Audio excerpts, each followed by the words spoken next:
आज की कक्षा में आप अष्टमः पाठः सूक्ति स्तबकः का अध्ययन करेंगे। सूक्ति सुधन उक्ति। सु माने अच्छा, उक्ति माने कही गई बातें, यानी अच्छी अच्छी कही गई बातों को संस्कृत में सूक्ति कहते हैं। और स्तबकः माने होता है गुलदस्ता, यानी सूक्तियों का गुलदस्ता। इस पाठ के शीर्षक का अर्थ है। पहला श्लोक देखिए। उद्यमेन हि सिद्ध्यन्ति कार्याणि न मनोरथै न हि सुप्तस्य सिंहस्य प्रविशन्ति मुखे मृगाः। उद्यमेन ही सिद्ध्यन्ति। उद्यमेन माने परिश्रम से, ही निश्चयवाचक अव्यय है। परिश्रम से सिद्धयन्ति सिद्ध होते हैं। परिश्रम से क्या सिद्ध होते हैं?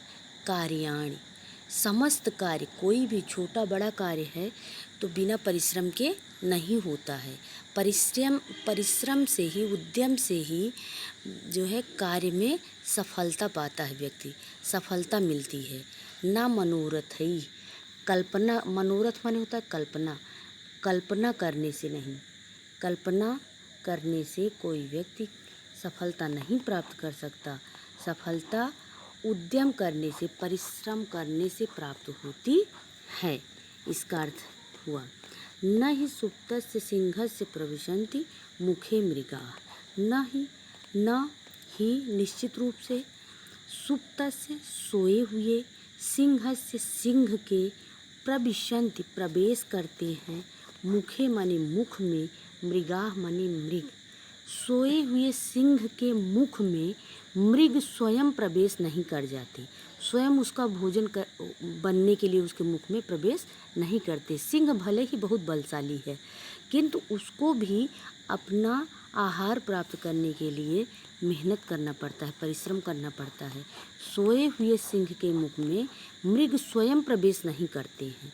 कहने का भाव यही है कि किसी भी कार्य में सफलता पाना है तो व्यक्ति को परिश्रम करना पड़ता है। बिना परिश्रम के कुछ भी प्राप्त नहीं हो सकता। सिंह जैसे बलशाली पशु को भी अपना आहार प्राप्त करने के लिए परिश्रम करना पड़ता है। मृग स्वयं उसके मुख में कभी प्रवेश नहीं करते हैं। ठीक, समझ में आई बात?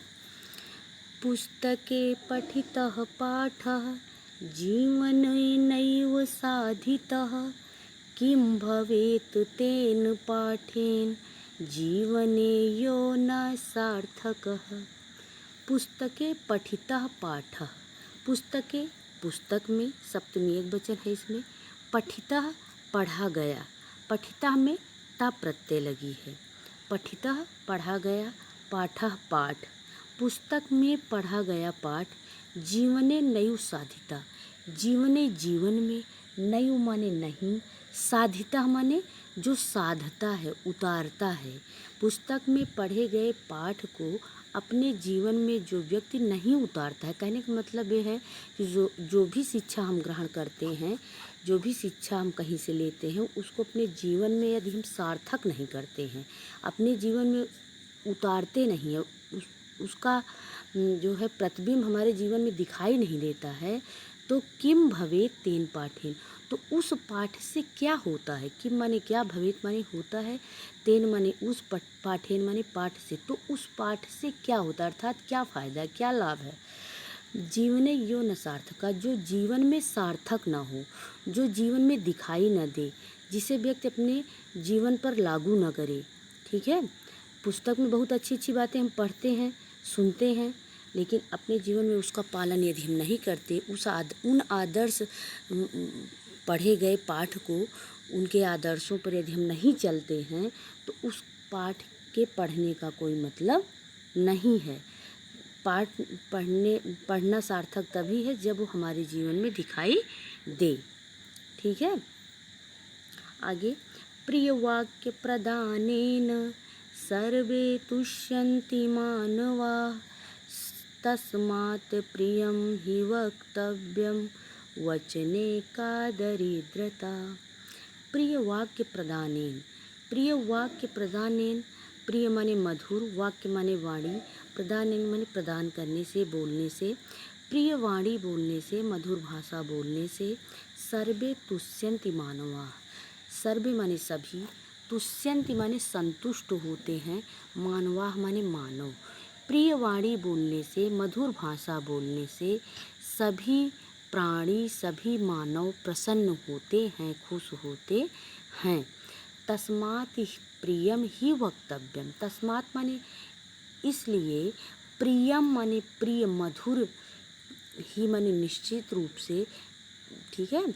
तो इसलिए प्रिय ही बोलना चाहिए, वक्तव्यम बोलना चाहिए, ठीक है। क्योंकि सभी प्राणी जो है प्रिय वाक्य बोलने से प्रसन्न होते हैं, तो इसलिए प्रिय ही बोलना चाहिए, मधुर ही बोलना चाहिए। वचने का दरिद्रता।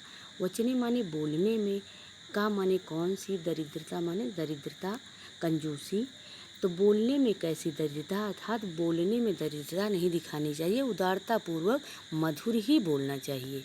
क्योंकि प्रिय भाषा सबको अच्छी लगती, मानव क्या, पशु पक्षियों को भी मधुर वाणी ही पसंद है, ठीक है। इसलिए हमारे ऋषि मुनियों ने कहा है कि प्रिय वाक्य प्रदानेन सर्वे तुष्यन्ति मानवा। प्रिय वाणी बोलने से सभी प्राणी प्रसन्न होते हैं, सभी मानव प्रसन्न होते हैं। तस्मात् प्रियम ही वक्तव्यम वचने का दरिद्रता। इसलिए हमें प्रिय वाणी ही बोलना चाहिए सदैव, बोलने में कैसी दरिद्रता। धन्यवाद।